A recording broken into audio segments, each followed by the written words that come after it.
Welcome again this evening. Today we're here in Wandsworth, and it's another place in London where we're going to be discussing to one of the great fathers of this area. To be honest, because I'm so happy that he's with us today. He's one of the fathers who I happen to meet at the same school where my children go at the same time. I always wondered why he's a quiet man. You know, he just says hi and walks away. But today I happen to find that actually there's so much story behind all that, why he is who he is today. I'm not going to be spilling the beans much today, but I would like him to introduce himself to us and then we get going. Mister, nice to meet you. Nice to meet you. Yes, Thank Mister. you for... Our viewers today would like to know who you are and why we're here today. Well, as I said, first of all, I'm really excited and happy about how we're going to be working together. Yes. I represent, I would say, most average, I'm just an average, happy-go-lucky guy, a black father who wants to be a role model for his son, because I believe that we don't have enough role models, or I don't believe our role models are getting enough press. Yes. Sometimes I feel that as a race, we need to stick together, work together more, and stop waiting for other people to do stuff for us. Yes. Let's do it ourselves. Stop complaining. Stop drawing the race card. Stop having chips on our shoulder. We know how hard it is. Yes. But let's do something about it. Let's just keep on playing the same old scratch record. Let's do instead of complain. Right. Our viewers would like to know your full names, yes, where you grow up, your education, because some of the people watching today, they might think that maybe educated, that's how you ended up where you are, as we're going to be discussing further on. Let me tell you. I mean, look, growing up, I went to Southmead, a little school called Southmead Primary School, not far from here. Grew up as a normal child. Through primary, yes. Went on to secondary school, which was Wandsworth Boys School. Yes. Lived with I'd say my biological donor. Yes. And the reason I'll say my biological donor is because he wasn't a father. Right. He just planted the seed, and that was it. He was a very abusive man, violent. We went through a very torturous upbringing, to be quite honest. We saw my mum getting battered, us getting battered, he would have been in prison in these times, and a lot of people don't really know about this, but when you go through stuff like this, it's either going to make you or break you. Yes. Now, the sort of, for a parent to have a cupboard that had table legs with nails in it. In the old days, you had at the back of the cookers wire that bent like coat hangers, that sort of stuff. Strips, long strips. You see, like what you'd have on plugs. Yes. The actual cord, like 3 or 4 of those knotted up, all different stuff in this cupboard. And I think, what kind of parent would have a cupboard with table legs, wire, all 2x4s and stuff to discipline your children? That's not discipline, that's child cruelty and abuse. You know what I mean? And then when my mum used to go to work,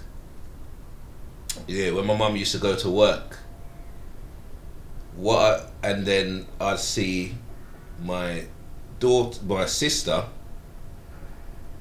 going into this room. So when you're a little kid, I was thinking it was favoritism. It wasn't favoritism, it was abuse going on in there, but I didn't know. You know what I mean? So I'm going through all of these sort of stuff, getting taken around to different women's houses, even to this day. That's why I'm very, very against my son he's not going to go through that, seeing all different faces. Once it comes to the toilet and the bathroom in my house, there's no going down the stairs because he's not going to get confused. So all of these things still haunt me to a certain degree.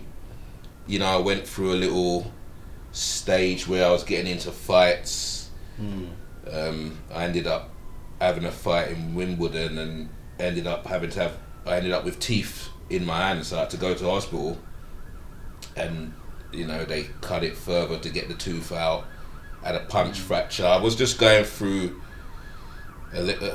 just an angry age. Would you call it that because of your upbringing, that there was so much happening in your household, you developed this way of, you know, man has got to use his own fist to fight himself out? Do you think it started from your background, or it's something you learned on the streets? I think I definitely inherited that demon's temper. Definitely. Sorry, when I say demon, I'm talking about my biological donor, because he'll never get that. For me to use the word, I've got a good dad. That's my stepdad. He's my real dad. Right. You know what I mean? And you know, when my biological donor died, he died of cancer. You know what I mean? So when I found that out, I went and bought a bottle of champagne, and yeah, I bought a bottle of champagne. I bought something to smoke. I sat in here, filled up my glass. I was actually gonna I wanted to go and kick over that coffin in front of everyone, but my mum and my stepdad begged me not to do it because they said there might be children there. But that's how I wanted him to be remembered. So how many siblings were you together? Yeah, you know, I've got, it's me, I've got my brother. Yeah. Well, he's like my little big brother, you know, and two sisters. Right. And I've got an older brother that I've never met in Guyana. Oh, right. You know, I've seen him on Facebook a few times, but you know, that never really spoke to him. I've always been pretty much a mummy's boy. It was me, my sister, you know, and my mum that was kind of like living through that hell of an upbringing. You know what I mean? From when I was living in Wimbledon in a block of flats called Bookham House. You know what I mean? And it was just, the only good memories I got is from my mum. Right. You know what I mean? You know, she'd go out, she'd work. But as I said, an abusive, narcissist, womanizer. He was an ex-policeman in Jamaica.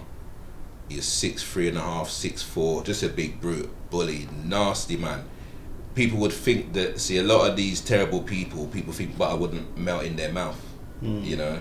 And a lot of bad people, they appear to be really nice. So I think that kind of, I think that set my mindset. I just thought, you know what, it is what it is. I just tried to be the best through all of that. So this was in a period between from the 90s to 2000. This was growing up. Remember, man's 52 now. You know what I mean? Right. I'm 52 Oh, you're 52 now. Yeah, I'm 52 years old. So I'm talking upbringing from when I was a little child. These are the things. These are the things that we was experiencing. You know what I mean? You know, torture. You know what I mean? You know, my mum getting tortured, locked in the rooms. People. He should have really went to prison. Social services have got a lot to answer for, because in them days women couldn't even have the rent book, so women were being held to ransom. My mum was stuck in a violent, abusive relationship. You know what I mean? You know, with all sorts of stuff going on. You know what I mean? She never had the right to say no in certain scenarios, so you know what that meant if she said no. Right. You know what I mean? You know, it was quite terrible, to be quite honest. Right. So but, you know, to move. Stop the interview a minute. Yeah. I'm gonna have to stop the interview a minute. Alright, just give me a minute. Sorry, man.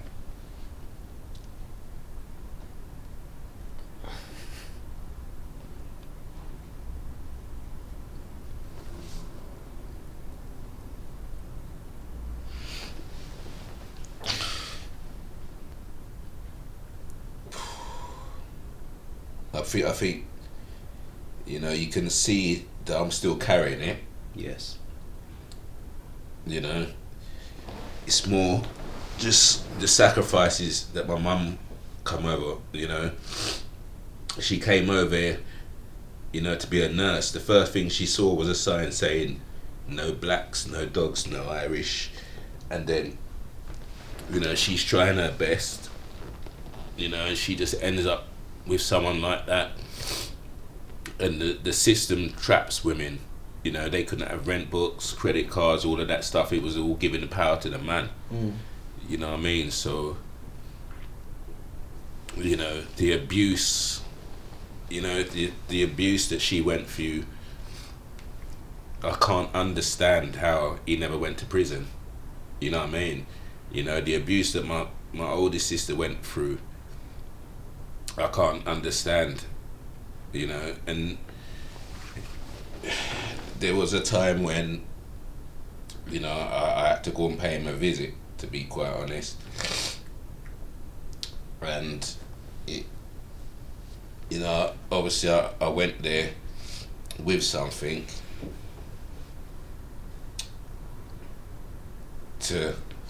I went there with something that, I thought would have just make him pay for what he done to us. At what age were you at the time when you... But when I went round... When you went round to his...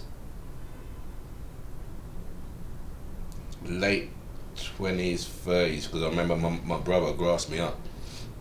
He said, I've gone round there with something, and you better phone him very quickly, because it ain't gonna be pretty. Obviously, I'm not gonna say what I had. You know what I mean? But I just know I wanted to empty it into him.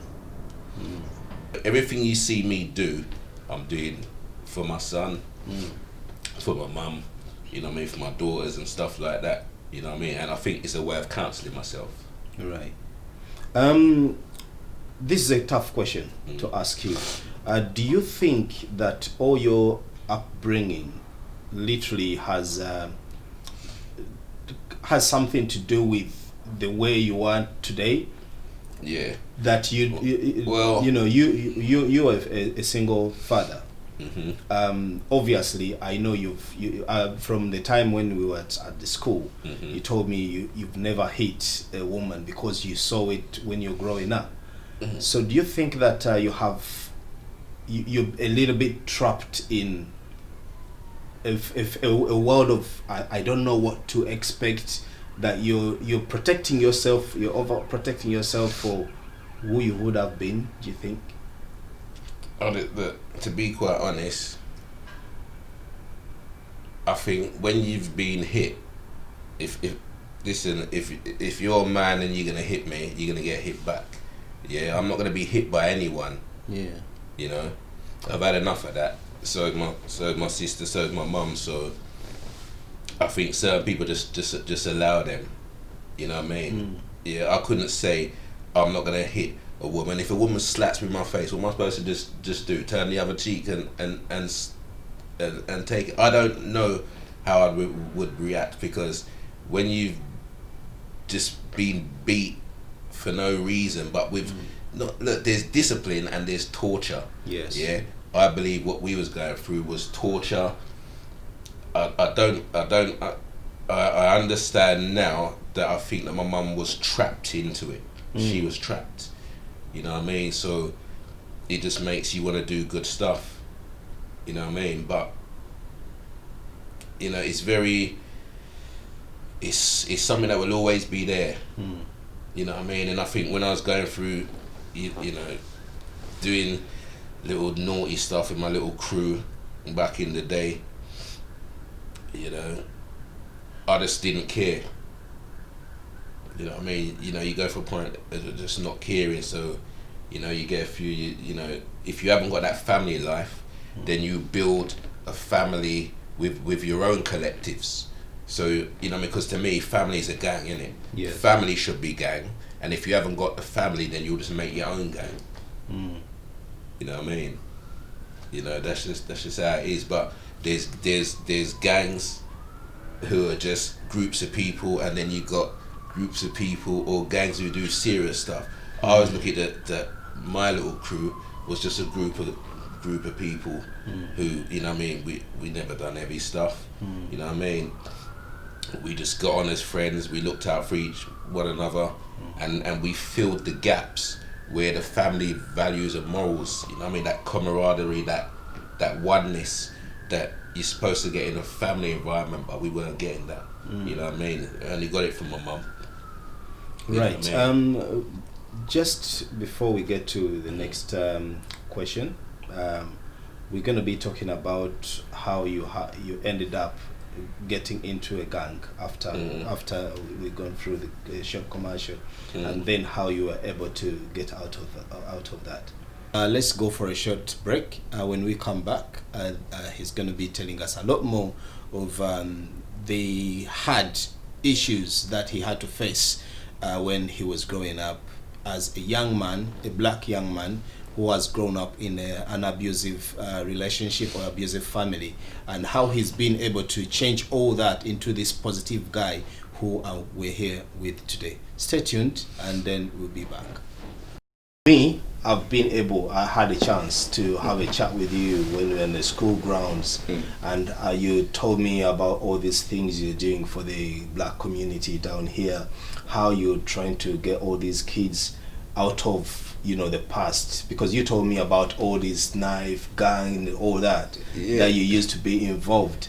Well, I wouldn't specifically say that I was involved in a knife gang, you know what I mean, because a family is a gang. So if you're a group of people, you know what I mean, I had my own little crew, Black South crew, you know what I mean, a collective of people, and you know, growing up, you know, I went through the normal, well, I suppose, you know, just getting pulled, you know, it was regular. Speaking to my mum on the phone today, she said she had to find out why I was always turning up late to school, until she found out that I was getting stopped every other day just on the way to school.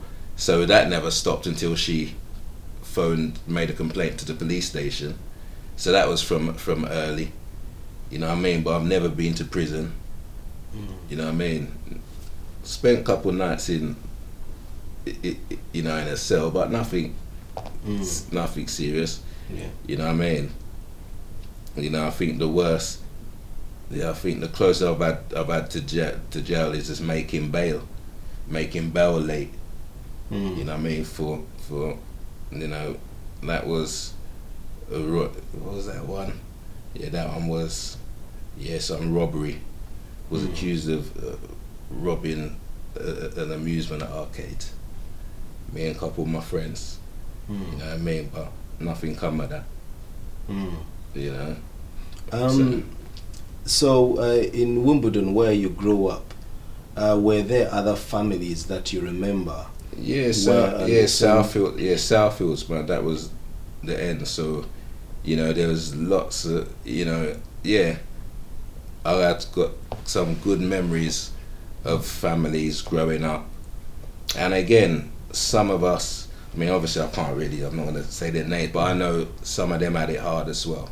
I got some good friends, you know what I mean? And, you know, it's just like with anything, you got to take the rough and smooth. Some people have the parents who are doing it right.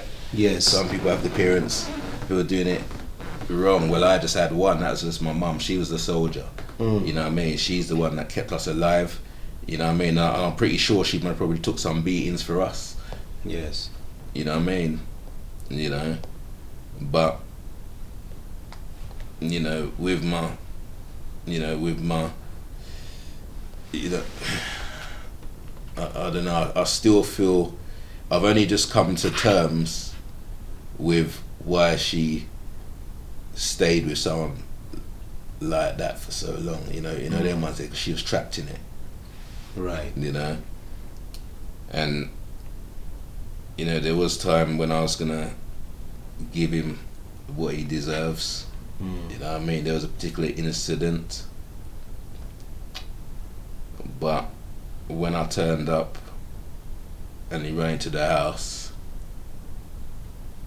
I think my brother must have given my mum a little heads up.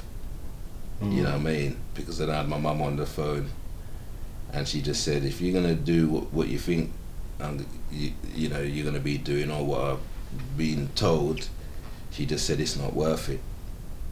You know what I mean? You know. Because if you did, that means you were gonna go down for a long time.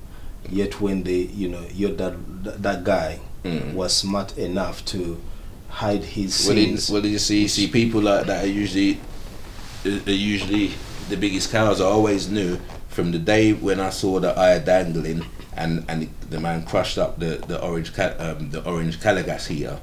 You know what I mean? That just sticks in my head. And I remember from that day, I said I'm gonna deal with this brother.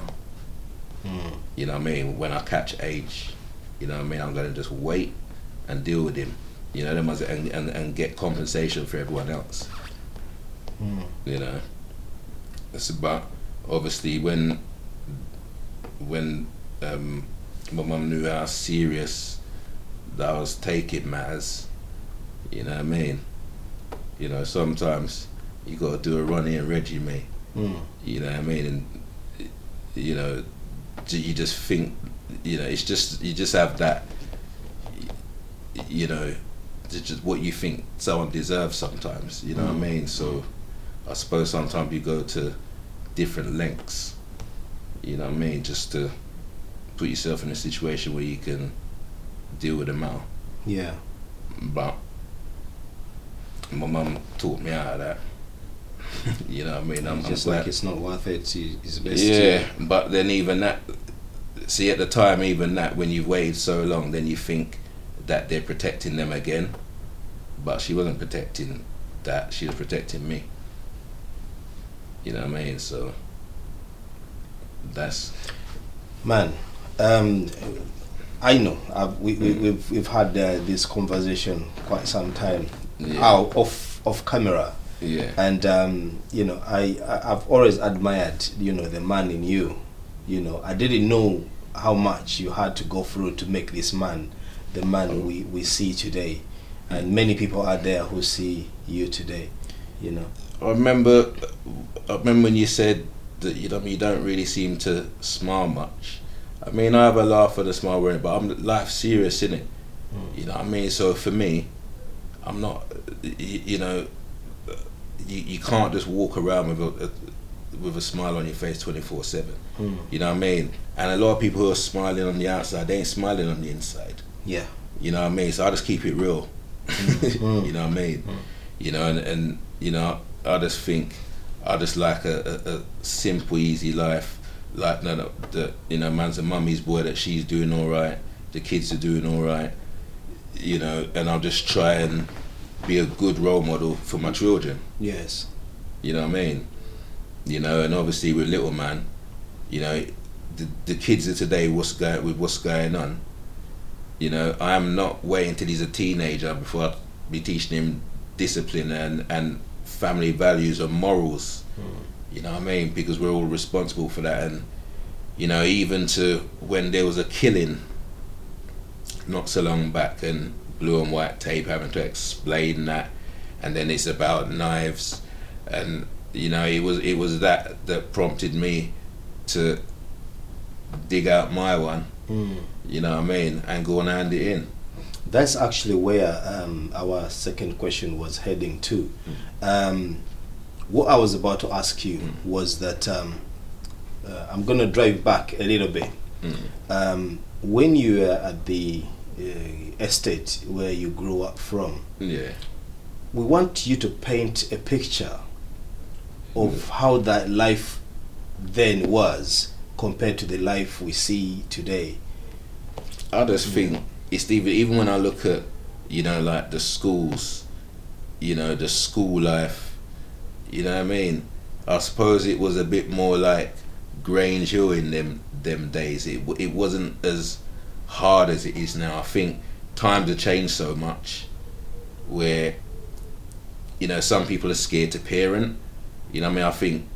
I do think the social services system has and our governments have confused a lot of parents as to you know, how they can raise their children, and I think people are scared to discipline their children.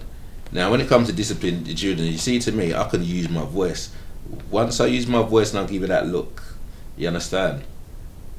Well, that's like a belt strap. What if I take away your things? You know what I mean? See, if I say, I'll get them back until you fix up. That's how it is.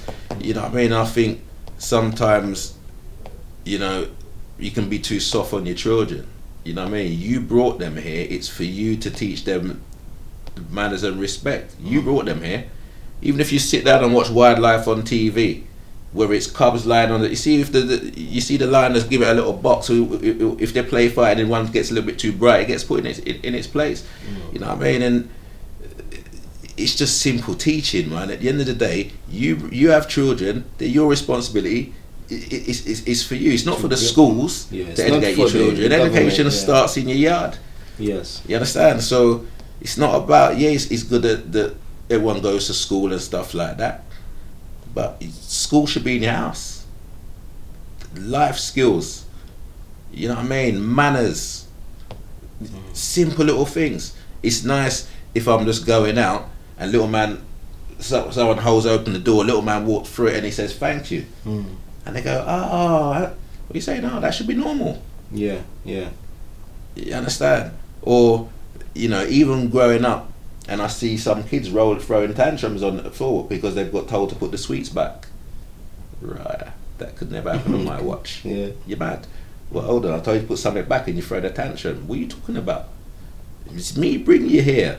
Yeah. You understand? So, you know what I mean? You just got to be fair and well balanced, because if you're not, it's gonna come back to bite you later on. And if you can't deal with little youths, how are you gonna deal with them when they're teenagers? Yes. So if you get it wrong in the beginning, then all hell is gonna break loose later on. And remember, nothing's guaranteed. You know, I could do the best right now for little man. He could still end up being a rogue. You understand? But I still want to make sure I'm giving him the best chance, because he's not going to be a rogue while I'm about. You know what I mean? You know, so it's just, you know, when I think of my childhood, I just think I almost erase it. You know what I mean? It's you know, because there's not much there to think of. You know what I mean? So I'm just trying to give him good childhood memories. You know what I mean? Because I've got a few. You know what I mean? I've got a few, but that living was different. You know what I mean? It was different. It wasn't. You know, when I look at the childhood that my children have had, you know what I mean? That's the sort of childhood that I would have liked. You know what I mean? At what age were you when you first carried your first knife? I don't know. I would have been teens. You know what I mean? It was just, I think as a teenager, I've had a good few punch ups in my time, but I think a lot of that was more letting rage out. You know what I mean? And it's been more triggers to like you know, it's like sometimes you're walking around like a ticking time bomb. The guy threatened to put my face through the shop window. I told the owner, I said, you better deal with this guy. I was with a friend. I could see that she was getting a little bit shook. You know what I mean? I was thinking that this guy is obviously just looking for it, and it was just self-defense. He stepped a man. My friend was there. The witnesses were there, so you know, I just pulled off a peach, but it ended up with teeth stuck in my hand. So I had to go to St George's. They just cut around there. That's why I got that scar there, because the tooth only went in there. But you can see they cut it to there to get to fit. And then one there, and that, you know, that's, you know, the only time I think that you've ever been physical. I wouldn't say that's the only time. The only time where I've ended up physical, where I've had a tooth lodged, where I've had to have jabs and all of that sort of stuff. Because I'm not a brawler. I have a simple I just like a simple, peaceful life. But obviously, if you're growing up, you're gonna have a brawl or two. You know what I mean? Because it's the world we live in. Yeah. You know, and there's times when you just, you know, you can walk away, you can do this and that, but there's a time when you ain't gonna get to walk away. You know what I mean? I'm just glad in them times that people still use fists. Yes. You know what I mean? Okay. You know, even though we used to, you know, you'd carry a knife because you know that them man's carrying a knife. Yes. Do you see what I mean? And you know, this argument, what people say are, but there's some, because there has been a case where people's had knives and that same knife has been taken off them and used against them. You know, but then you got to think of why do people carry knives in the first place? Well, not everyone's gonna be using Queensberry rules and boxing. You know what I mean? And you know, it just seems to be a very savage mentality out there, especially the kids today. I mean, you know, I went from having a knife and, you know, that's your security. You know, anything can happen in life. There's some mad people, so, you know, then it went from that. I can't even remember one, but I got my first little half samurai. You know what I mean? You know, and you just keep it there. You keep it there for the nutters. You know what I mean? Marcky, you told us you were in your teens when you got hold of your first knife.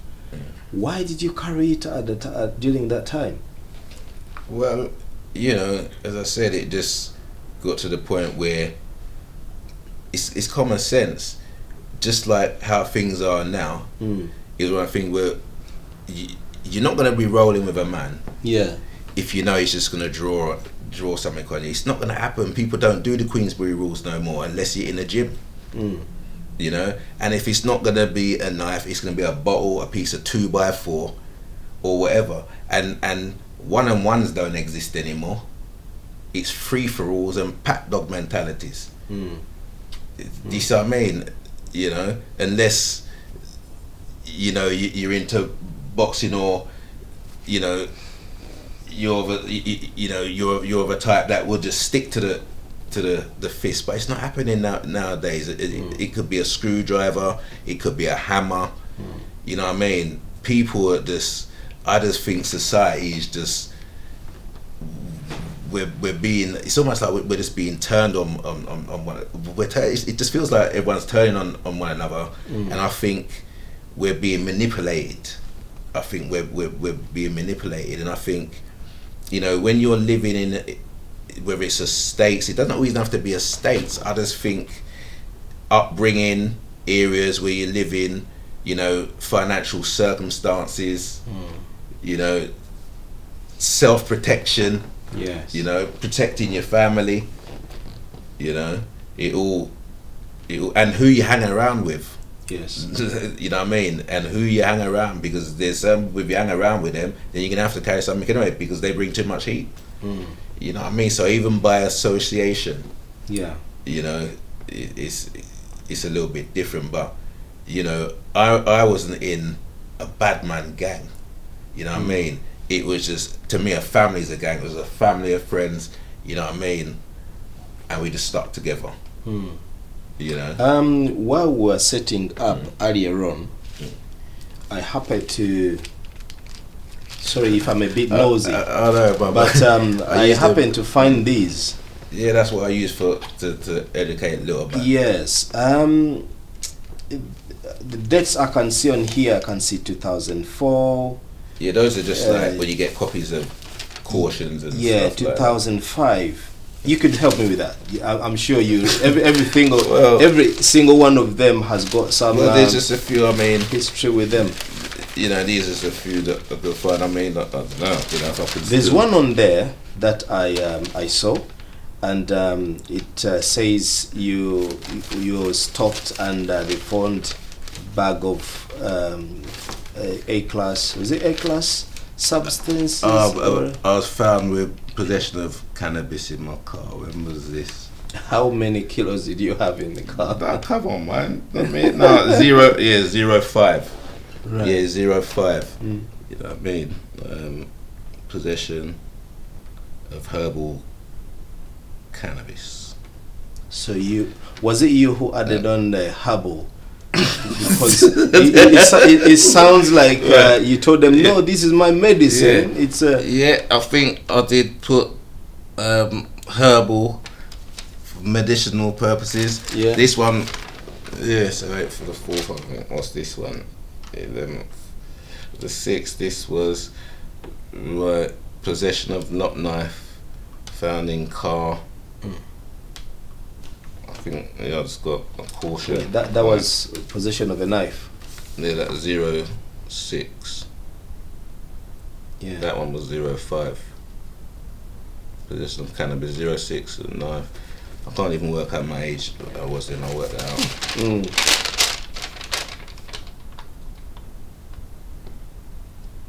This one, when was this one?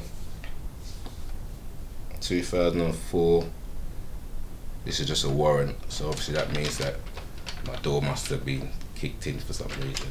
So you had some visitors come into your house. Yeah. Ladies and gentlemen, when I say visitors, this was actually the police that came in, because it sounds like somebody told them there's something in your house, and obviously, you know what I mean, because they've come here, so that was that one. They obviously came knocking, but again, nothing was found on. You know what I mean? Well, why should they find anything here? You know what I mean? Right. Well, this one looks a bit. Hold on. Oh, this is a 98. Can't really say.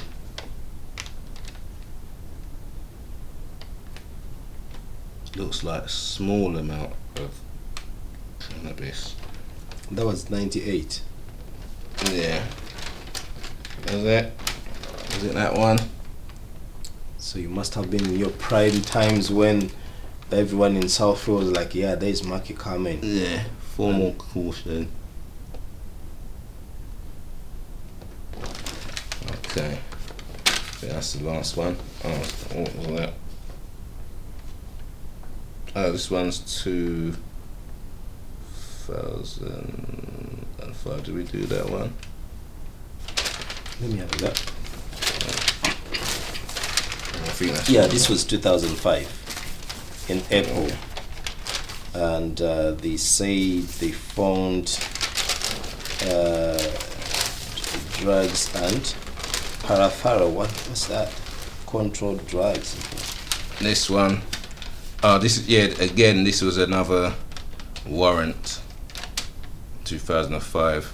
That's actually what they were searching for. You know, but again, someone must have just been telling porkies. Yeah. Because. One of the ones, I was quite a bit nosy. That's why I was like, I'm gonna put them on the table. Yeah. And when I get to, I think there is one missing that we did have somewhere. Because I do use these to educate my son. I know you know that there's. See, that means you've actually clocked it already. Yes. I know that means that you actually. Well, that one. It's not. That one. Yes. The one you were looking for, ladies and gentlemen. It said that he was also found with a firearm. Was it a firearm? No. Again. Someone must have told porkies, because they came here looking for firearms and ammunition.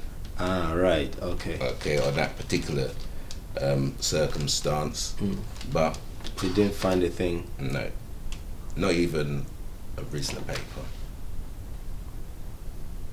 Right. Because I'm a good. So, do you think all these things are mainly done, first one, because you are black, or because you are caught once with something and they expect a lot more going on, being that you had? Because here in the UK, when they find you, this is 2005, when they found you with cannabis, it was quite a serious case. No, at it's the time? cannabis businesses. You got to think. Man's 52 now, so that was just my, growing up. Tea and breakfast thing. Yeah, that was just my early years. Now, even but that's you see that's someone who's good. You know what I mean? What you see in there, that's nothing. That's very mild. You know what I mean? In relation to our people are nowadays. I think people say, yeah, man, I was a few little minors. You know what I mean? Never killed anyone. Nothing like that. The brutality what goes on nowadays, apart from a few little tear ups, which are just every part of growing up. I keep myself out of trouble. I like a simple, easy family life. To date, I've driven you to the 2020 times when we've had the COVID virus terrorizing the whole world. We haven't had killings as they have been, in the past, because every day you'd hear on LBC, you see on TV, man has been shot, man has been stabbed, man has been died, all that, and for some reason it has come down. Is it because people are in their homes, they are not moving around? Well, first of all, we're gonna have to agree to differ here. It's not. I would say it's not. It hasn't calmed down. It's just not being publicized. You know what I mean? I do my research. There's certain media channels that are accurate. I check them every day, and to me, the same stuff is going on. You remember we're in a Brexit. Then there's been a presidential election where man's still trying to squat in the place and stay there. Bailiff's gonna have to take him out of there. That's still going on. You know what I mean? In America, you got Brexit going on over here. There's lots of distractions right about now. COVID, you know what I mean? There's lots of distractions, but believe you me, it's going on. You know what I mean? So don't be fooled with all these lockdowns and stuff like that. It means that knife crime is less. It's just not being publicized.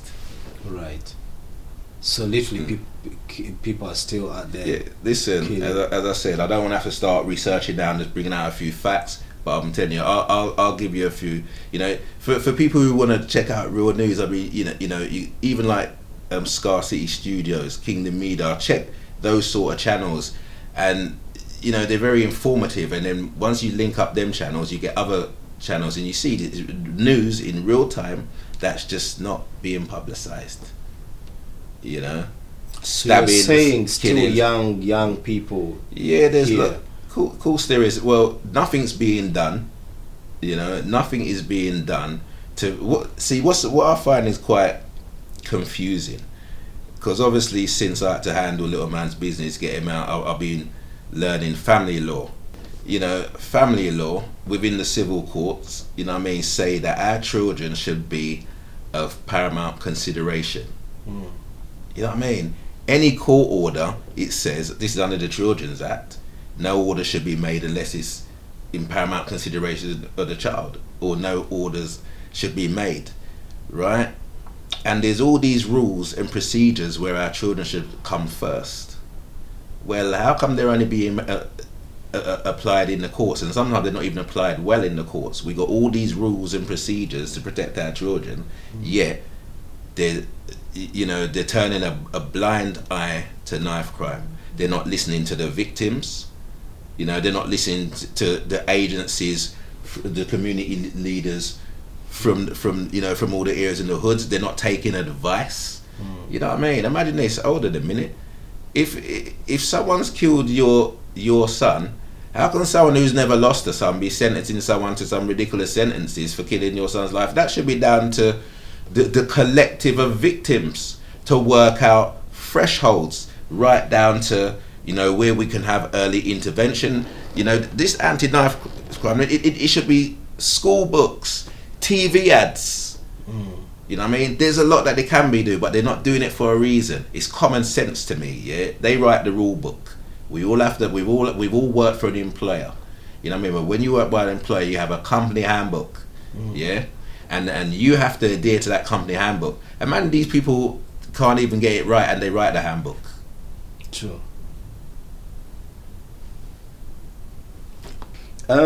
Marky, we've gone through a few things when you got stopped by the police, never been to prison, though you've got some tiny.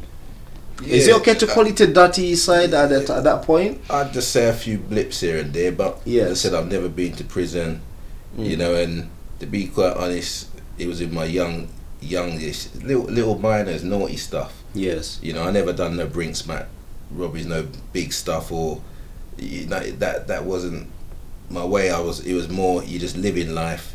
I mean, you're around people. Yes. I mean, you have fun, and you just you live in a real world where everyone does different stuff. Yes. You know what I mean? And remember, I had Natalie when I was 20. I was doing security at Springfield Hospital them times there. Yeah, 20 years. She was 20 years old. No, sorry, I was 20 years old. You know what I mean? When I had my first youth, 19, 20, yeah.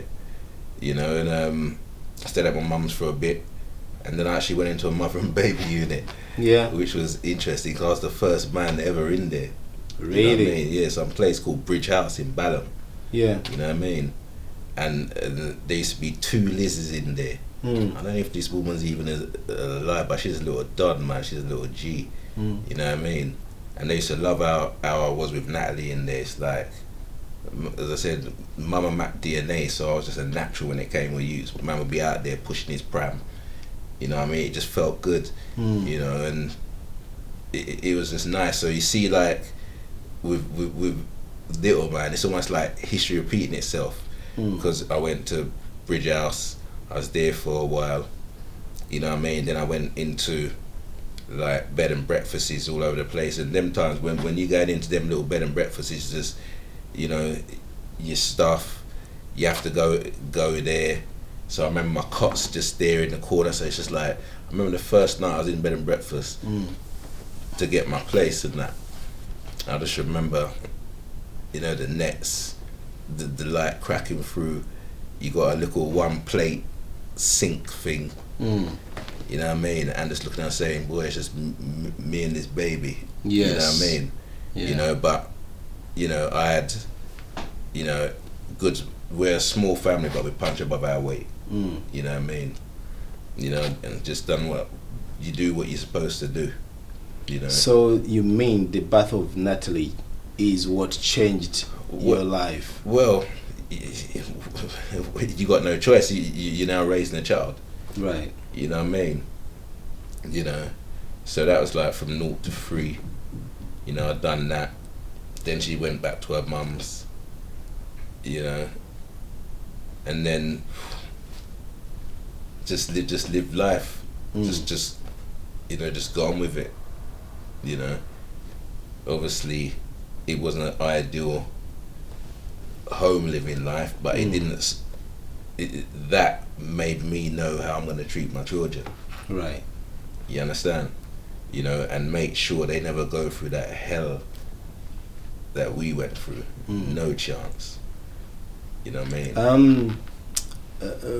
Because of time, when we came here with our crew, the team that we have today, we were joking around with you, and we happened to get hold of the long sword you've kept for quite a long time. Yeah. And you were telling us how attached you are with that was just I think again, one is a very beautiful sword, very nice looking, you know what I mean, like a quarter samurai kind of thing. And again, just had that parked off for protection, or to make sure that, you know what I mean, if I'm going to be defending the family, you know what I mean, well, if it's not no Queensberry rules, you know what I mean, then at least you got a chance. You know what I mean? It's, you see, I wasn't really, I like to keep myself to myself, you know what I mean, but even you keep yourself to yourself, there's too much nutters out here. You know what I mean? There's just too much nutters out here. So, you know, it was only when I thought, so, you know, you could have quite easily have that. It's so beautiful, quite easily have that sitting on the wall, have it sitting in a holder, because that's really, if you can have something like that, that's what, you know, your collector, or you know, it's an ornament piece. It has to be. Then you know, it's there for the right reasons. But yours wasn't, you know on what I the mean? wall. Maybe at one time I thought it was a collector's item, but I don't know if I thought it was a collector's item for the right reasons. You know what I mean?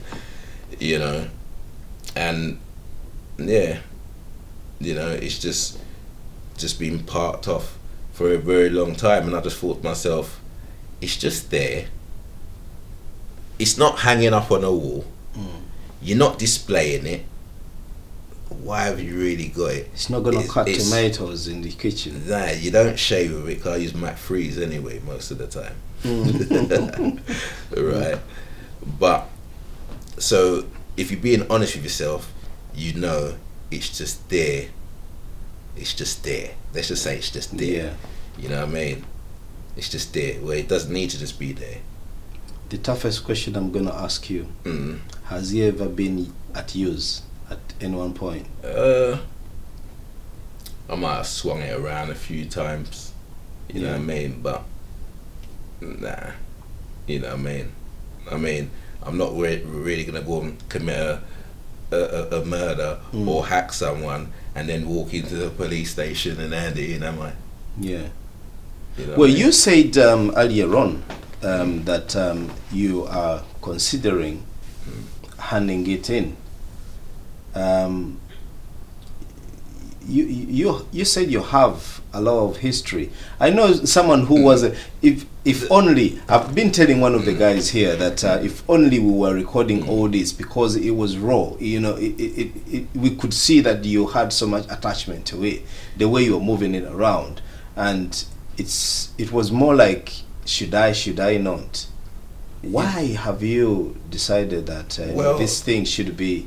You see, even when I put that video out, it doesn't make sense. I say this is what I had in the cupboard, and people don't see the blade, because it just looks like, you know, it's a very nice, very well crafted. It's a nice piece of art. You know what I mean? So you know, to a collector, that might probably sit nice on someone's collection. Yes. Or someone might have the larger ones to that and just need the smaller one. You know what I mean? You know, so I want people to see, you know, to see what it, you know, as I said, that actually, to compare to what they're carrying now, well, I suppose that's probably like a penknife now compared to what they're carrying nowadays. You know what I mean? You know, like that scene in Crocodile Dundee. That's like, no, this is a knife. Well, if I brought that out nowadays, it might probably look like a matchstick to what the kids are carrying. Really? You know? So they got a lot bigger stuff. Well, I think there's different types, and you know, with internet and stuff like that, you know, there's a different way of ordering now, whereas in our time it was a little bit different. You know? Yeah. We might probably have to get our stuff from like the Antiques Roadshow or something like that. I don't know, but it's Amazon for half of these. You saw some of these mad internet companies that done business where they send stuff. So as you can see, I've had, I'd say, a colourful past, but very mild. You know what I mean? You know, apart from the living circumstances, I'd say my mum can be proud. You know what I mean? Never went pen. You know what I mean? Never caused anyone serious harm. You know, they're ones there. Tried my best. Got in a few scrapes like everyone does it. You know what I mean? You know, growing up. You know what I mean? And done a little bit of hustling and ducking and diving here and there. You know what I mean? But man's worked from early. You know, done the run of the wheel. Man's a trier. Yeah. You know what I mean? So, you know, when I thought about, especially with what happened recently, someone lost their life, you know, right outside this block. You know, they died outside the Sainsbury's, or You know, it started in the parks. You know, just madness, and the whole area was taped off. Yeah, the whole area was taped off. Well, you know, I had to explain to little man what this tape is all about. You know what I mean? Because obviously he might glance it on the TV, but it's different. You know, he'll be more preoccupied doing other stuff. But when it's right on your doorstep, you know what I mean? And I was thinking what happened. I thought, and then I started cussing, saying, "What's it with these people, man? Like they're going around doing this and that." You know what I mean? Then I thought, hold on a minute. What can I do to set a good example to try and turn this around? You know what I mean, for my son. So I've explained that them guys were naughty. Yes. What they done and what they used to do it. So how can I, on top of that teaching, give him a positive example? Do you see what I mean? You know? Well, I thought, rather than just going in and digging in a standard kitchen knife, you know what I mean, why don't I just draw for that? You know, because as far as I'm concerned, it's not on a wall. You know what I mean? From when it's not on a wall, or not mounted somewhere it's being appreciated for the art it is. You know what I mean? Then you just got it there. For if you know, if you're in a situation, you know you're gonna draw for that. If according to who you're dealing with, that's just how it is. That's the realness. And I think, you know, I've had it here for many a year, because as far as I'm concerned, it is a work of art, but it's just not hanging up on a wall or in a vase. But it is nice. You know what I mean? And I could have quite easily advertised that on Facebook, say, well, look, any serious collector who wants this and that, I could have done that. But that's not really showing my son. That's just saying, I just send it off. Nah, let's make a mission out of this. You know what I mean? And that's why I thought I'd call you guys, because when I really thought about it, I said, okay, then well, look, we're going to be carrying this. I've already put it out socially what I'm going to be doing, so I'm covered. You know what I mean? And as far as I'm concerned, I'm not a man that's scared to teach my son. You know what I mean? I don't have business. It's just how I am. I'm teaching my son. You know what I mean? So as far as I'm concerned, this is a 5-minute job. You know what I mean? Because usually there's, especially after what's happened, I don't know whether we're still on I think that they call them Section 60 orders, where they can do stop and searches and stuff like that. I wasn't sure whether that one of those was still running because of what happened. That would have expired. But I thought, irrespective, there's probably going to be more presence of police out here doing their thing. If not, 5-minute walk to the station. You know? Well, if I'm going to be doing that, I'm going to make sure, yes, I'll put it out socially, but I'm pretty sure that you're not going to expect someone walking up the street with a sword in his bag with TV cameras and lights. You know what I mean? So I know with a team, you know, we're going to be covered. And at the end of the day, as far as I'm concerned, this is a training exercise for my son. So that's what it is. It's clear that's what it is to me, and I'm going to do the right thing and set a good example for my son and make it fun and make it a mission. You know what I mean? So he enjoys the whole process. It make it a little bit exciting for him. You know what I mean? He gets to see where, you know, such stuff literally belong. Well, it's, look, you know, I have to program him from early. You can't leave it too late. Yeah, it's our job. It's not. Look, the government ain't doing anything. The media's not doing anything. You know, there's so much knowledge and intelligence and people who've gone through knife crime who can advise. Why are they not being listened to, right?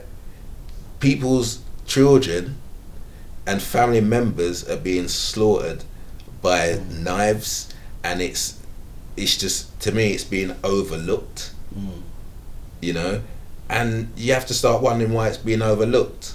Well, you see, I'm not going to just keep on sitting there thinking why it's being overlooked and just be bitching on about it. I'm not going to do that. You see, because that happened outside my yard, yeah, and you know, I've had to call you guys here to follow me to dispose of it. I want a bin somewhere in one's or outside my block, right? Parents could be searching their children's rooms in their houses, find some mad swords, whatever you want to call it. Well, you see, if they're the parents who have got balls to deal with it there and then, do you think they should be really have to be traipsing around to get rid of it?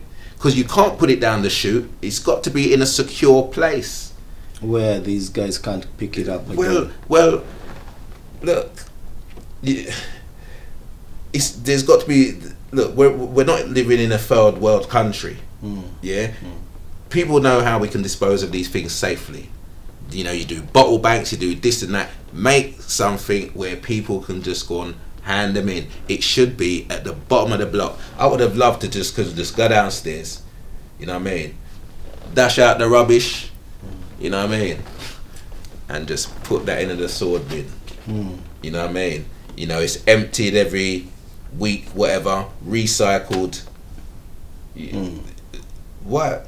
You mean to tell me that can't be done? Well, hold on a minute. People can fly to the moon. Work at So if people can fly to the moon, I'm sure you can make a knife bin outside every council estate in spots where it's needed. You understand? You know, as simple as that.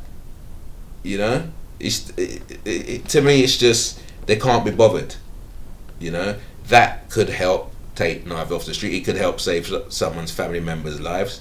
There's no logic being done. There's community leaders. There's even down to the sentences. The whole thing needs to be overhauled. You know what I mean? You know, because at the end of the day, look, right? If you're growing up and you're wearing a size shoe, well, as you grow in, that shoe's not going to fit. Well, that's like laws. You know what I mean? They keep laws stuck back into the day, but they don't evolve with the times. Well, if that was a shoe you was wearing, your foot would be crunched up. You understand? Like people's lives, that they're crunching up. It's not happening to them, so they don't business.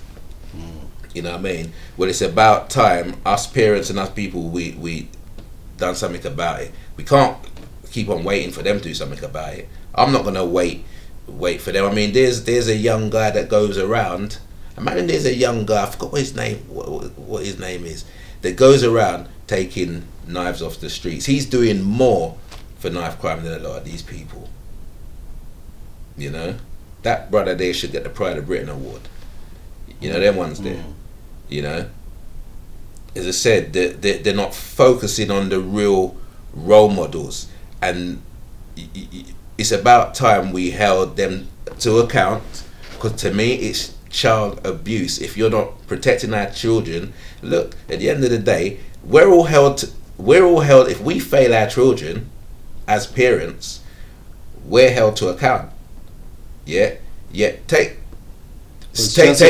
lose this child at some point. Well, hold on, look. Right, look at it like this. Yeah, we're held to account if we fail our children. Anyway, they're gonna jump on you very quick. You understand? You abuse your children, they're gonna jump on you very quick. Well, they're abusing our children. Because hold on a minute, it's very funny how when you want to take your child on holiday out of school, the way to find you, but when they fail in our children, they get away with it. Doesn't work like that. In my eyes, they need to be held accountable. Whilst this is going on at this rate, you know, why isn't it being dealt with? Why are we not hearing what action is going to be taken? You know, and we're not just talking about, yes, you know, let's make some examples out of them. If people want to fight with knives, you know what I mean, or be stabbing people with knives, well, that's you want to do that, then go in the army. You know what I mean? Go in the army, learn some manners and discipline. Don't put them in prison. Send them in the army. You know what I mean? Ship them out there. You know, whether it's humanitarian work. You know, and I think. And maybe that could get them back in line. You know. Well, I just think, look, there's got to be. It can't be just one thing. It can't be just one thing. You know, it should be. Look, education starts at home. Yes. So I'm teaching little man from home, but then this should be followed up at the school, throughout, from nursery, primary, every level of education, knife crime, getting people to come into the schools. People who have lost loved ones, explaining to, people need to be the pain of losing someone, the pain, and also I just think there needs to be more serious intervention. But when it comes to experts, the governments and the local authorities, they need to be dealing with the experts. Well, we're the experts. They need to listen to us. And if they was to listen to us, right down to every process, right down to what we feel is right for sentences, for this and that, right down to, early intervention where we can prevent it, where there's no excuse. Right, so that's why I brought you guys here, because I said I want to set, I do want to set clear examples, and I think there comes no better time than now, and I'm not going to be a hypocrite and be saying to my son what them guys were doing is bad, and they use weapons like that. It's not hanging up as an ornamental piece, it's just there. So he needs to see that disposed of, you know what I mean? And that will be instilling in it from early, And to be quite honest, there's gonna be other stuff. It doesn't stop there. That's just, I'm gonna make it fun, different missions. And I'll tell him what I'm gonna do beforehand, so it makes it fun for him, so he gets involved. You know what I mean? So, yes. You know what? I hope you guys are ready. And the importance of the cameras, well, one is that safeguards me, safeguards little man, safeguards all of us. It should only be 5 minutes, because Yes. I'm sure there's gonna be someone downstairs. Yes. And worst comes to worst, it's 5 minutes up to the station, so it shouldn't be a long process at all, to be quite honest. So let's go. Ladies and gentlemen, so we're gonna be heading down, but just before we head down, Marky, I would like you to show the people what we are taking out there, because I believe we're not going to be on the street and be like, hey, listen, this is what we because it could literally turn out into something else. As I said, it is in a sheath case, and I said it'll be in a bag. Yeah. And we're all going out there. So yeah, cool, let's go up and then you get to show us what just that is. me. Yeah, cool. All right. Yes. Yeah, so that's the actual thing there we see, right? Yeah, this is what I was telling you about. Let's have a look at it. These things come in all different shapes and sizes. Yes. This is the one. This was handy for me. Whoa. Wow. Just to me, it was just small and handy, but a little bit bigger than just a little hand knife. So it gives you a bit more. Just gives you a bit more reach. Just. Oh wow.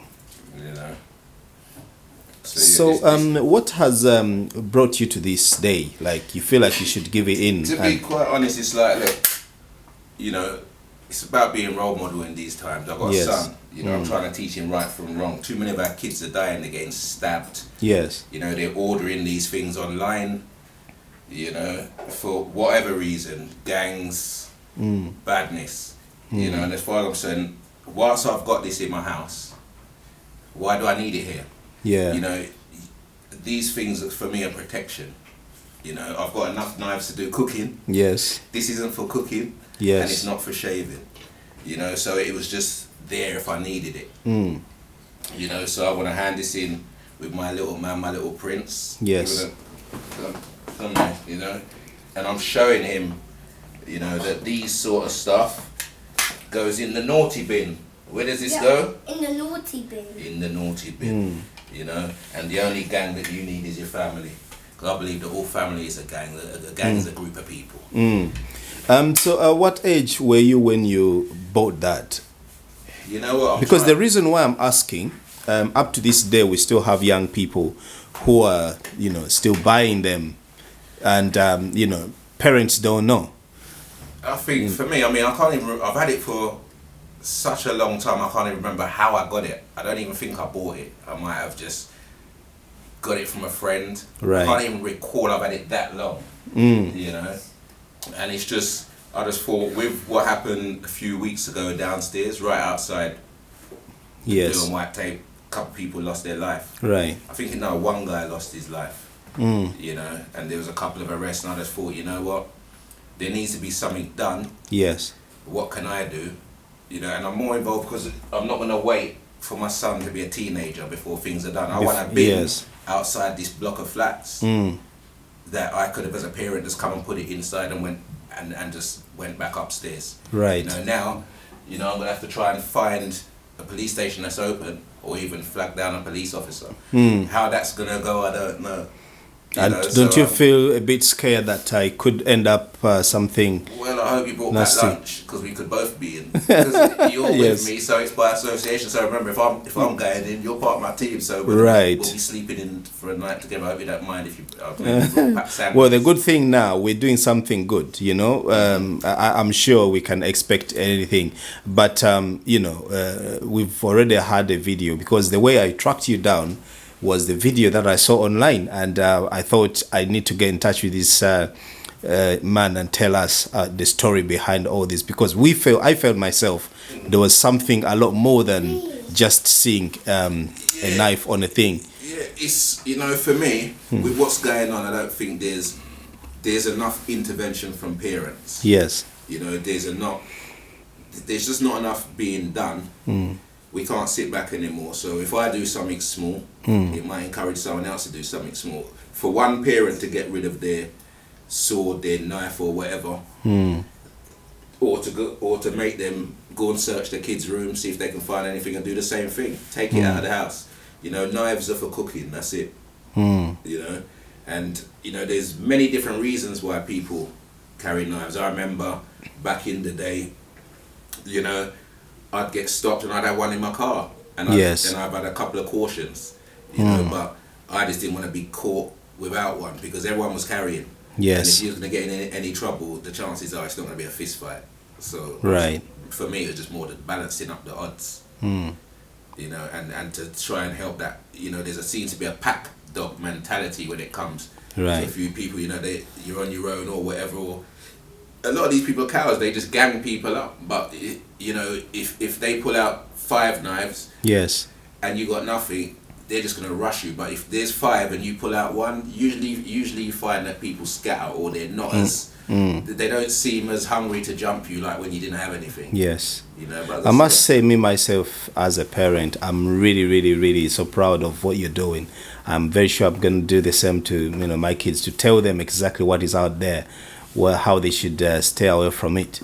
I just think, you know, that there's not enough being done. So we have to now take the law into our own hands. We have to protect our children. We can't wait on the police. We can't wait on the local authorities. They're not doing enough. And that's going to be another topic, because, you know, I'm studying family law myself, self-taught, and there's a lot of things in the Children's Act and in family procedure rules that are in place to save our children. The family courts say that our children should be of paramount consideration. That's in civil law. Well, why isn't it in criminal law? True. You know, the interagency guide to the safeguarding and welfare of children says that our kids should come first. Any court order in relation to children should be in paramount consideration. It's not happening. There's protection for our children within civil law. Well, why isn't these same laws being applied to safeguard our children outside of the family courts? These are the sort of questions that I'm going to be asking. So this is why I'm going to walk on the street with an offensive weapon. Yes. You know what I mean? Because I've told people beforehand of my social networking what I'm doing. So they come. I don't. If care. anything happens today, at least they, you know, if anything happens, I'm not scared. Too many people are scared to do the right thing in this country. I'm not going to be scared to be a parent. No chance. You know, the government ain't doing enough. You know, social services getting it wrong on so many occasions, so parents are scared. You need to leave that alone. You know, parents are too scared to parent because of intervention with social services, the balance getting wrong. I think it's just all changed. I think that parenting is almost got out of hand. Parents are scared to parent. True. You know, but I'm old school. You know, and I'm not waiting another 10 years till he's 16 before I start letting him know the perils of knife crime and how serious. It could be too late. it would be too late. You know, any gang he's going to be in is going to be his family. He's born into a gang. You know, every family is a gang, a group of people. You know, I mean, the police are a gang. The fire brigade is a gang. When you go to work, your colleagues, your group of friends, the ones you always stick with, that's your own little gang. You know, but your family is your main gang. Shall we do this, little man? Yeah. You want to do that good deed for the day? Yes! Okay. Good. And remember the catchphrase? Yeah. Lives instead of knives. Lives instead of knives. That's right. So we're getting rid. Something I've had for a very long time. Like I said, there's no reason for me. So how are you feeling yourself? You think that you know, this is going to be? I won't call it a success, but you know, do you feel like some attachment to it that you're actually missing something precious? If I'm honest, I do like it. You know what I mean? You know, I've had it for a long time. You know. But at the end of the day, as much as I like it, it's got to go. Yeah, it's got to go. You know. Right now that you have it, let's say, what if we get to go out there now, and someone get to jump you while you have it? What would happen? Well, I'm not going to use it on them. Yeah, that's for sure. But you know, you might wave it around. Well, just to show them, listen, you're not as big as you think. Yeah, I mean, look, in these day and time, no one ain't getting this, man. That's why I'm doing the right thing. You're trying to run away from it, so you don't really want to. It wouldn't happen. It wouldn't happen. This is my area. You know, I'm a role model around. How long you been on the block itself here? 30 years. 5 years. Yeah, just done. So you've seen people go in, go out. Oh yeah, and I've seen a lot of things happen. Yeah. You know. So yeah, little man. What are you doing? What am I doing? Yeah, I'm going out. Your hand in the Yeah, we're doing a documentary. We're doing a TikTok. Not a TikTok. We're doing something for all children who can see things that you mustn't have. You know, this is something that you shouldn't have. So we're gonna go and give it to the police. What is that? It's a sword. Sword. Where did you find it? I didn't find it. It's mine. That's right. Yeah. I know I shouldn't have it. I'm glad you said that. Especially But if you got but listen, get back inside because you know mummy wouldn't like you chatting out here. Especially if you got a kid inside your That's house. right. This is actually a big day, even for me myself. Yep, ground please. Thank you. So young man, what do you think about all this, how it's happening? You think Dad is doing the right thing? Yeah. Are you proud of your daddy? Yeah. Give me 5. Boom! That hurt. So earlier on, while we were in there, you were talking about something to do with what you want the authorities here to do. Well, you see the fact now that I've got to look for somebody, you see like when you see these bins, it would have been nice like to come downstairs, Yes. shove this in there, Yeah. you know, and then gone up back to, you know, back about my business. You know? Like you don't have to literally be, you know, out here trying to find the police themselves to give it to them. That's what I mean, and it would be nice if they had bins situated. Yeah. You know, I think they should. I definitely like them to have bins on council estates where our parents we can put stuff. Yeah. You know, if they're searching their kids' rooms and they find stuff. Yeah. They can put it in a safe place. You know, and that's what and that's really what it's about. You know, just being able to have access to safe places of disposal. Yes. I think there should be bins, Yes. you know, bins for anyone to be able to dispose of their weapons, their knives. Yeah. Camera. You know, there's a guy that I see who's actually going around Yeah. and collecting knives. Can you imagine, like literally right now, see how many people we have around? And so many years ago, this would have been a different walk. Yeah, of course. Like you got literally a lethal weapon, but you know, no one around here, all these people, no one can even know what you're carrying right now. that's the reality of it. It just shows that you know, one, you don't know what people are carrying. Yeah. And then it comes on to the arguments, stop and search, and all the, you know, and stuff like that. Which, you know, I believe, as long as it's being fairly used and it's for everyone's safety, then why not? Yeah. It's about making sure we can prevent or try and prevent deaths. Yes. You know, through knife crime, through guns. Yeah. You know. There's no like this.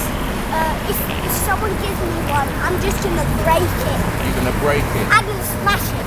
You're gonna smash it. I'm gonna open the window and throw it out the window. Yeah, but that's the thing. We can't throw them out the window. If we throw them out the window, that means someone could pick it up and use it. They've got to be disposed of in a safe place. Oh. Alright, so as I said, we haven't seen any police or even any form of officers. So let's continue walking to the station and see. Hopefully it's open. Smell the lovely little food shops. That shop.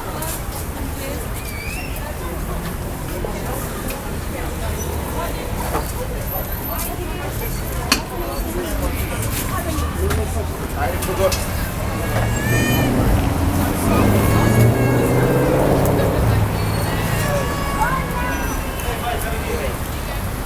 I haven't forgot you, okay? Alright then.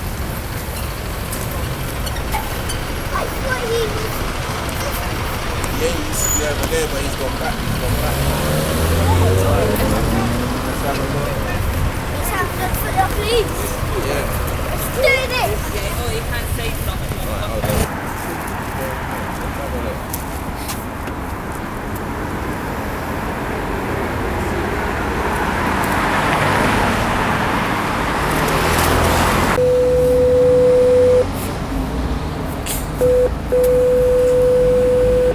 It's strange, you know, how long this is taking.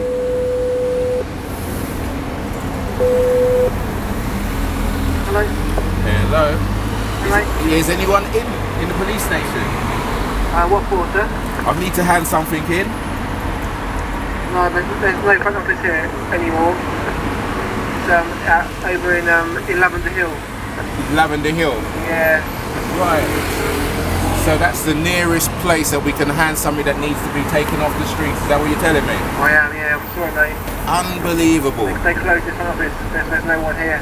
Right. Well, obviously, as a local resident of 30 years in the community, trying to do my bit and to show my son what you're supposed to be doing with knives and stuff like that. And I've walked up to my local station, but there's no bins anywhere in Wandsworth, to be told I've now got to go to Lavender Hill. Yes, unfortunately, yeah. Okay. Thank you very much for your time. Wow. Right. Isn't that strange? That is very strange. So, ladies and gentlemen, that is how difficult it seems to. It seems to have to hand something in that you want off the streets. No police station in Wandsworth that's going to be taking it. I've been told I've got to go to Lavender Hill. This is why I want a knife bin in Wandsworth, you know? Omulungi atulaba tubadde tuva ku police station essaawa eno omwami ono wabadde asazeewo atwale ekiso kino abe nga akiwaayo naye tugeze okutuukawo batugambye muno nti ate wasobola okukiwa oba okikandinga siwe wano kweno police station ekitegeeza nti mu area eno yona nga bwe tugiraba ey'omuwanziwa temuli kifo omuntu mwayinza kusuula weapons zino okuzijja ku streets okulaba nga abantu basobola okuwona obulamu bwabwe okuva ku police station eno weeri okutuuka eri endala gye batugambye weeri waliwo mayiro ziringa 4 namba kugamba kikwewuunyisa okuba nga poliisi mu kitundu kino wonna tebakkiriza kuwaayo biso bino kyokulaba okuttingana mu areas zino ng'omwami nga bwabadde atugamba emabega wali kukyali kungi nnyo kale katugenda ate tulabe ate biki bye tugenda okusaba ku poliisi eyo ate yo batubuulire ki oba banaasobola nabo kitwala era bagenda tuyisa tutya kubanga ekisooka kyolina okumanya nti tuli baddugavu twagala tulabe ate bo banaba bakitwala batya ekintu kino kubanga tulese ekintu ekisi manyi wanonaona wetwetolonda wali abantu abawerera ddala teri amanyi nti ekintu kyetukutte kyabusi era nga kisobola okusaanyawo obulamu bw'omuntu so nga ate singa abawo obuzibu bonna bonna kati wano owa polisi nena n'atuyimiriza batukebera nti tukiina ate guyinza kuba omusango gwa naggomola nnyo okuba nga tukiina so nga tusazeewo kitwala ku police but we were not able to get it down there because they told us that that police station doesn't handle weapons like this. So I'm very sure when we're told right now, we've been watched. They know that we have something because we've told them, and I'm sure by the time maybe we get to the other side, twandibanga bagenda kutuyimiriza. Na ye we not we know what we're doing. Tumanyi tugezako tukuja one of these weapons in the street. Ate abana abato abajjambula mu maaso eyo babenga bawona ebintu mbabi. He would have actually walked to the police station, been turned around, and he'd be walking through the shopping centre. Yeah. You understand? It's just a madness. You know? And it would definitely turn out into a different story. It would have been a different story. No, them ones, it's just mad. It's just mad. Policeman on the other side. Then I suppose we'll have to go down to Clapham Junction. I'll have to go on. Imagine this is likely to take us a good what? How you doing? Yeah, we'll just continue the work. No, listen, I'm doing to one. Just went to Wandsworth. Yeah, just went to Wandsworth to try and hand it in. But I don't want to. They said I must go down to Junction. What if I was a madman and I started talking? I'm walking. You're serious? I'm very What you serious. said to them? I buzzed. They wouldn't open the door. I said I brought my cameraman to back me up. You know, little man. So we're gonna go to Clapham Junction now. Yeah. Man, if I was a madman now, I could be running berserk here. It's ridiculous. So I said, so this is. Remember I said this is why we need knife bins. That's right. Local.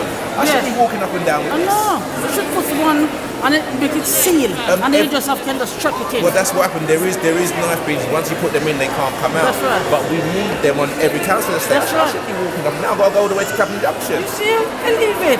Why want you to do? Because that's where you live. Yeah, I live here in Wandsworth. Now I've got to go all the way to. Why send you down here? Why? Yeah, but the police station we didn't allow it. Didn't want to They take wouldn't it. even let us in to hand this in. So why you have to go? No one to the police. The police station that is, I think it's not open. They're not using it. The cars go in there, but it doesn't seem to be open for service. Are they sending you there and go out They goose sent chase? me to Clapham Junction. So now I've got to carry this to Clapham Junction. What if I was a madman? You see? Alright then. So imagine that. I've gone from Wandsworth, no joy. This is why we need knife bins. This is why we need knife bins on every council estate. You know, because as a parent now, I'm walking around with a weapon. No one doesn't seem to want to take it. So let's see what joy we have when we go to Clapham Junction, yeah? We say, little man, each one, reach one and teach one. Each one, reach one and teach one. That's right. You know, I want my son to see that knives, swords are not something you're supposed to have, and they need to be safely disposed of. Right. You see, when we were going through the shopping center, what were you thinking? Because we've seen people there. Most of the people, they are doing their Christmas shopping. And here's you moving around with something that the police has literally refused to take away from you. You know what? To be quite honest, I was getting all sorts of things going through my mind, especially with some of these attacks that we've had. You know, and I'm thinking, there's me carrying, this sword. You know, what if I was of the type that was radicalized? You know, or if I was just having a bad day. You know, lots was going on, and no police presence, no police on the streets. You know, it's a Saturday. It's a Saturday evening in the heart of Wandsworth, and you're not seeing one policeman. You go to the police station to hand something in to set an example to your children, and we're told we got to go to Clapham Junction. Let's just see what happens down there. I'm a little bit shocked, to be quite honest. Right, what if we get to that police station in Clapham and they tell you the nearest that actually handles them is in Stratford? Then what are you going to do? I'm leaving it there. I'm just leaving it there. I'm saying, hey, I'm leaving it there. I won't be going anywhere else, you know, and this is why we need knife bins, you know. I'm just going to leave it there, show my ID, and I'm going about my business.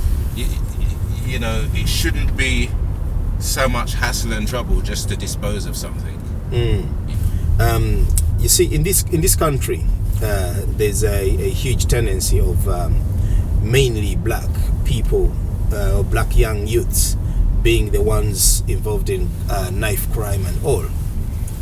Don't you think you could be more scared now, being that you're a black parent, moving around a busy time in Christmas time when everyone is out doing their shopping, that you're actually now moving around with this weapon? Well, you know, to be quite honest, I mean, I think, look, when we're talking knife crime, you know, you see the stats on a day-to-day figure. It's just that, well, you used to, but with Brexit and this COVID that was happening at the moment, you're not really hearing much what's going on. Knife crime. There's still a lot of knife crimes going on that are not being disclosed. Yes.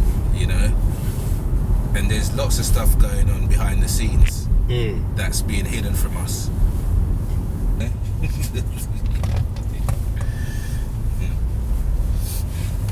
You know, I know there are certain amnesty days, but there needs to be something that's more available and more frequent, where people know they can just go and drop their stuff. You know? Yeah. But hopefully I'm gonna try and encourage local authorities. I'm gonna be using this experience now to try and get something outside of my block, so when my son comes out, he can see, that's because we got that there. And it can stop everyone else having to walk all over the place with stuff like this.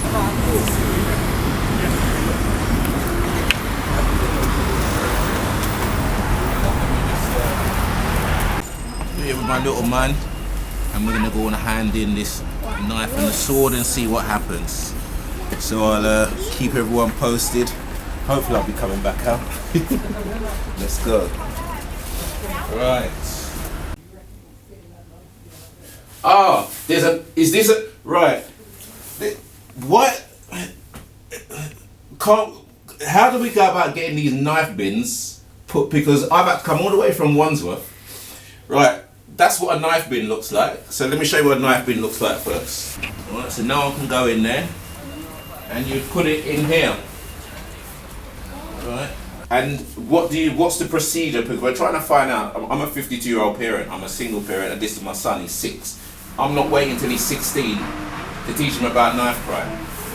Alright. So this is what I've had in my house. I'm 52. I've had it for a considerable, from my early 20s. And I want it safely disposed of. I didn't want to just put it in any normal bin. Alright. That's that there. And I've got some ID, just in case you want some.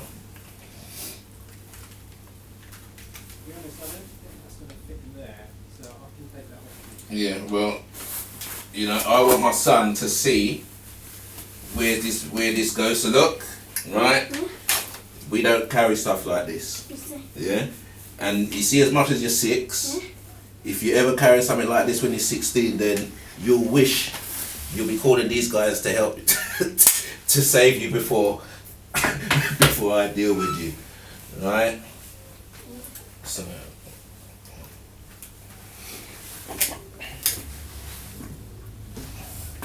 and what do you do? Do you sign it in? What's the procedure when it comes to these stuff? Because I want to be able to tell other parents what they can do, and obviously I'm sure you're not going to recommend walking up and down the street within a bag. But these things ain't nowhere to be seen. Well, there's one here. I mean, what you can do is advise people just to call 101, which is a non-emergency number, and we can get officers to come there. Oh, you heard that? So you can actually dial 101. So someone would have came to my house today. Well,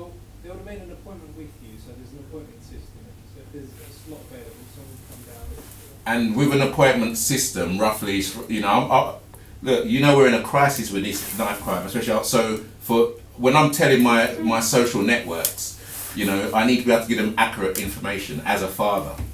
You know, so dial 101 and and make an appointment to hand it in. An officer will come to your house, take the weapon, and do you have to sign anything? You might have, it depends on the circumstance. Well, what's the normal procedure? I mean, look, I just want to hand something in. So if an officer came to my house, I've showed you my ID. Is it normal for me to show ID? What's the normal procedure? You know, there's got to be something that I can tell people, other concerned parents. Well, I'm trying, but I want to make it easier. It hasn't been very easy. I've walked through a shopping centre with this. I'm a Wandsworth resident for 30 years. Okay, since this happened outside my flat, where we had to, you know, police have blocked off the whole of Garrett Lane. Yeah, we're being questioned as we're coming in and out of our house, and I'm having to explain to my son what this blue and white tape is. You know, so obviously, you know, if I'm trying to teach my son the right way, and it's related with knife crime, at the end of the day, do I really need this in my house? If it's not hanging up the wall, if I'm not a collector, I don't need it. And if it's there, bottom line is, as I said, if anything was to happen, the chances are it could be used. And that's not the situation I want to be in. You know? And I'm trying... How long have you had that knife? About, I'd say about, I don't know, early 20s, late 20s. I'm 52 now, so it's been a very long time. It must be over. Yeah, it's got to be 15, 20 Well, years. like 28 years. Yeah, a long time.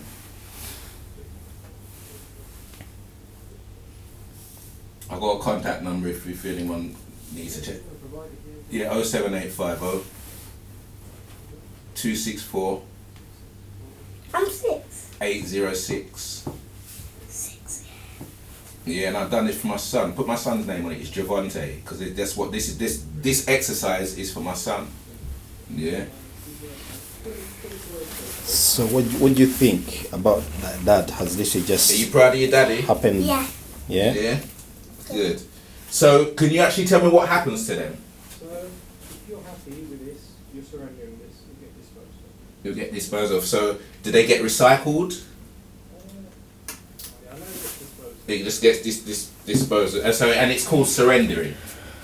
Okay, so I've surrendered. As I said, look, I like it. There's a little bit of an attachment. I'm not gonna lie. It's nice, but I'm not gonna be shaving with this. I'm not gonna be cooking with it. So why do I really need it? Yeah, these belong in the bin. Would it not fit? It won't fit in there. You can try. Right, I'm gonna try just for the purposes to show what you're supposed to do. I'm gonna try. So you see this bin? Is it a standard knife bin? If there was one anywhere out on the streets, it would be like this. I don't find it on the streets, but yeah. If there was Do you think it would be a good idea that we started having them on estates? but it depends on who manages it. Obviously, here you can manage it. Oh right. So it's the police who actually go around and empty the. Okay. Well, surely you couldn't. You know, you've got Group 4. You've got other little agencies that you could most probably use to collect. Right. Let's see if we can get it in. Let's see if we can, yeah. Grab the rubbish there. Let's have a look and see if it will fit in here. Let's have a look. Right. Well, I doubt because of this bit. Look, it's not going to fit in. Oh. No. Oh. No, it won't. No, it won't fit in there. Yeah, so literally that's also something. It's a bit too big. Yeah. Alright, never mind. We tried. Yeah, We tried. Okay. It's not happening. It won't fit in there either. Oh. Oh. Shit. Whoops. And just before you're there, Daddy! Nah. Well, I mean, look, you got my details there, innit? So you sure it's not going to be found as being used for any bring smack robbery or anything like that, or any murders or whatever. You got my details anyway, yeah. I just wanted my son to see where this stuff goes, yeah. And especially after what happened in Wandsworth, that kind of triggered why I'm doing this. I don't need it, yeah. Right, give me 5. Thank you very much, Thank sir. you very much. I'm gonna say thank you to Officer Haney, is that? Yes. Oh, Lacani. Officer Lacani, thank you very much. Thank you, Lacani. Thank you. Okay. Well, that's one knife, sword. What would you call that? A knife or a sword? This way. A mini sword. A mini samurai Come this sword. way. That's one job done. Okay. You know what I mean? So Right. Wow. We're back from our long trail out there. When we were living here, Marky told us that it was going to be a 5 minutes thing. Definitely it wasn't a 5 minutes thing. Marky, please tell us what went on out there. You know what? I'm a little bit lost for words, man. I imagine, right? First of all, I thought we would have found a policeman downstairs or wherever. We walked around, usually there is, but for some reason there wasn't. That wasn't the issue for me. You know what I mean? The issue for me was we walked to Wandsworth Police Station. Okay. Press the buzzer now. Wandsworth Police Station, it's closed from one side, but where they close down the station, they got like it's almost like a hut, like a police hut kind of thing. Yeah. They got gates, cars going in and out. Now, first of all, we tried to run down one of the cars that was going in. We just missed it. You know what I mean? We did kind of like call out, but they went through the gates, and we pressed the buzzer. You know, I explained what I was doing to the guy, and the man wants to tell me to go to Clapham Junction Police Station. There's I'm like there, about half an hour away. I'm there at the reception. It's manned. You answered. We just saw a police car go in. Why can't we process this? Why couldn't he come out? He could have took my details. He could have secured That thing off you then. Yeah, well, I don't get. I must say myself, I was speechless when we were told, no, you can't bring it here. Lavender Hill Police Station is the one that has got. And I looked up. There was a camera there. They were seeing literally what we had. You know, I just don't understand the logic there. Now, surely, if I didn't see any policemen, maybe they were floating around locally, right? Because you usually see the couple of Trojan units around here, the blue and yellow ones. You know what I mean? Although sometimes I know they can come with a little bit of heat. Well, hold on a minute. I put in a request as a member of the community. I explained what I was doing. That was quite shocking. And then for me, what was shocking is I walked through the Arndale Centre with that, the shopping centre. Packed with people doing their Well, obviously people are just being let out again to shop. You know what I mean? So people are rushing the shopping there, totally unoblivious to what I'm carrying in that bag. Right? You know, before you kindly offered to drop me down to the station, you know what I mean? You know, because they only saw us on camera walking. So yes. what were they saying? Walk to Clapham Junction, get London Transport to. There was a bit when I actually also spotted the helicopter hovering around. I must say, for the first time, ladies and gentlemen, I was a little bit scared. I was like, okay, now I think it's happening. And I told Marky that is that on us or is just... I think for me, you got right. It went from a simple exercise to right.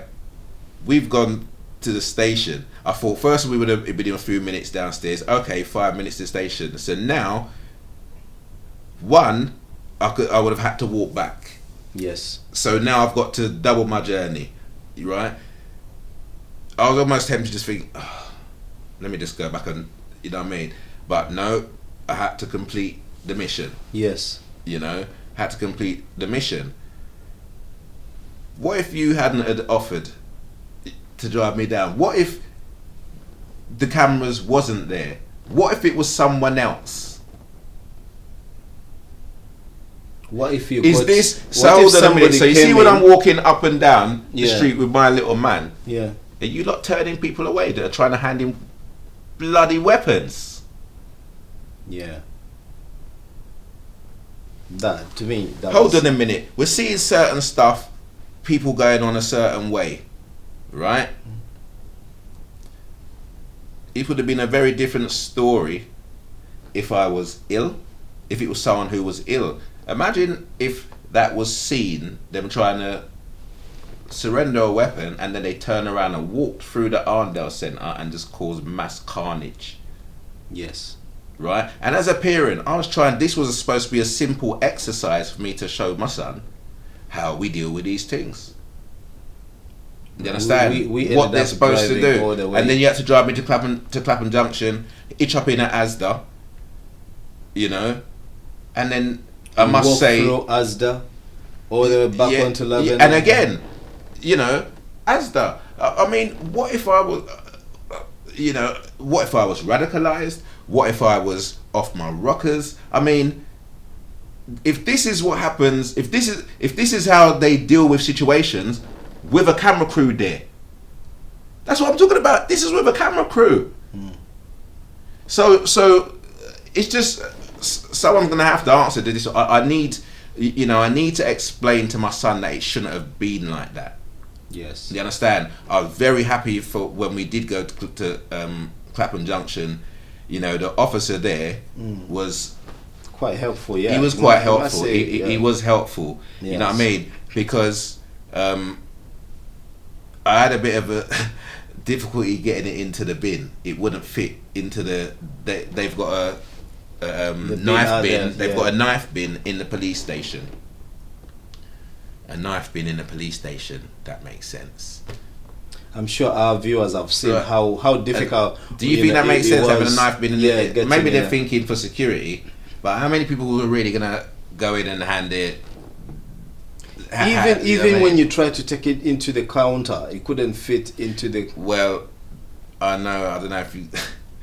I tried to put it in the bin, it wouldn't fit. I think it's just more the handle, and I remember trying to put it under the counter to pass it to the gentleman guy. on the other side. It just got wedged, but I'm sure they must have got it out the other side. Yeah, yeah. You know what I mean? And he was helpful, and he even said that. Now, as I said, there is a guy. I forgot what this guy's name is, man. You know what I mean? He's a younger youth still, right? But he, you know what I mean? In fact, I'm gonna look him up. You know what I mean? Because he drives around. You know what I mean? And he collects knives off the streets. You know what I mean? But for me, it's my responsibility to deal with this. Yes. You know what I mean? You know, and I think Clapham Junction, Lavender, yeah, they made it. I felt like we completed the mission because I got a nice picture of a little man with him next to the bin. You know what I mean?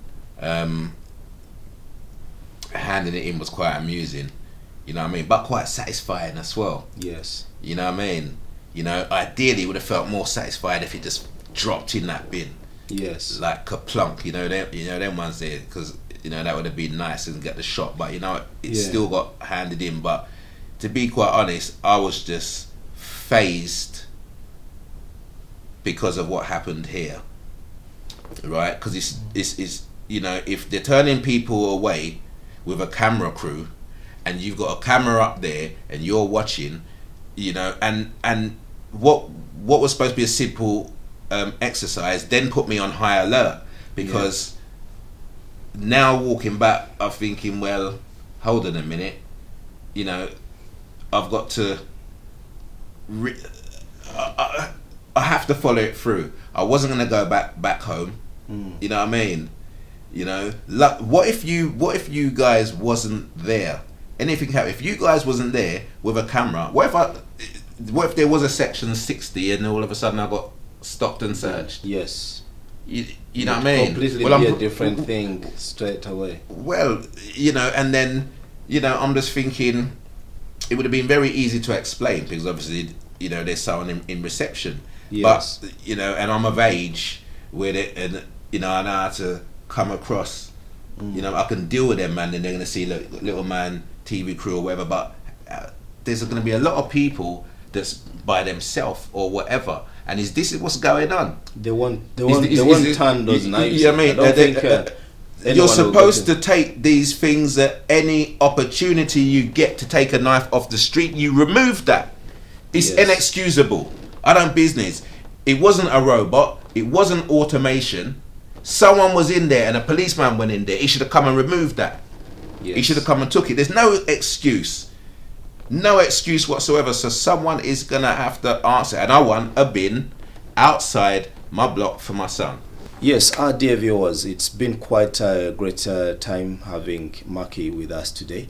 I mean, we've seen it all. I mean, you've seen all the tough times we've gone through just taking one piece, which was quite dangerous, you know, on the streets of London. And, you know, we were able to give it away to the police, as you've seen.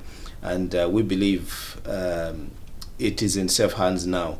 The question is how many are still out there on the streets and how many people are willing to give them in, yet they're so scared to go to these police stations, because all these knife collecting boxes, all of them, they're inside police station, not even outside.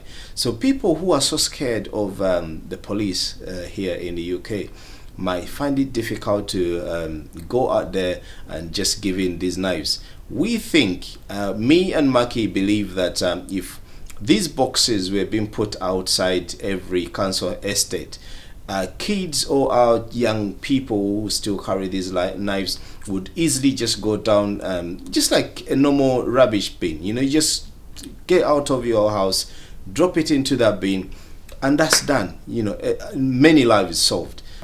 Tubadde n'omwami Marcky nga ye abeera wano mu Bungereza, nga ye atugambye era atulazeko ne ku documents ezimu oba empapula ezimu ezikakasa nti yali asibiddwako oba yali akwatibwako ab'obuyinza wano olw'ebyo byonna byabaze akola mwene ensi. Tukulaze nga tugenze ku police station wano okulaba nga awaayo ekyambe kino ebimu ku biyinzibwa okubanga byali bikozesebwako ku street za wano newankubadde tatubuulidde olw'ensonga nti atidde nti ebintu bino biyinza okweningapo nga biweereddwa ab'obuyinza wano ate ne bimuleetera obuzibu byagezaako okudduka away from the past. Naye ekibuuzo kye tusigadde twebuuza kye kibuuzo nti oba poliisi balemeddwa okujja ne batujjako ekyambe nga bw'olabye ne tuba ntubadde tuyita mu bantu abadde bagula ebintu byabwe bya bulijjo okuyita mu Ssekukkulu nga bw'olabye ne tuba ntuyiseemu n'ekyambe kino. Watya omwami ono ngazzeemu n'afuna obuzibu ku bwongo n'agamba ekintu kino kankijjeeyo nkikozese? Nze nsuubira nti poliisi yandibadde etujjako ekiso kino bo ne bamanya ate station ki eyandibadde etwala ekyambe kino. Tusaba gwe munnayuganda ali eyo obenga weekuuma, genda kebera ebisenge by'abaana bumanyi omwana wo kiki kyakweka. Ebyo byotya nti omwana tuyagala mwana ogende kuyingira mu kisenge kya mwana, wandyesanga nga bakubidde essimu ne bagamba nti omwana we ali ku street bamufumisa ekiso. So twagala tukwatire wamu n'omwami ono n'abaabo bonna ba campaigners wano mu zino ensi ez'omu diaspora, naye munnayuganda ng'olabeka video kano ng'ate omanyi eriyo family gy'omanyi wano e Bungereza nga bakuza abaana ng'abaffe abato. Twagala bamanye balabe nti ebintu bino bikyali rio, abaana bakyafa ku streets za Bungereza. Nsigadde Tom Sebunga ku Salt TV mu London. Mukama akuuma.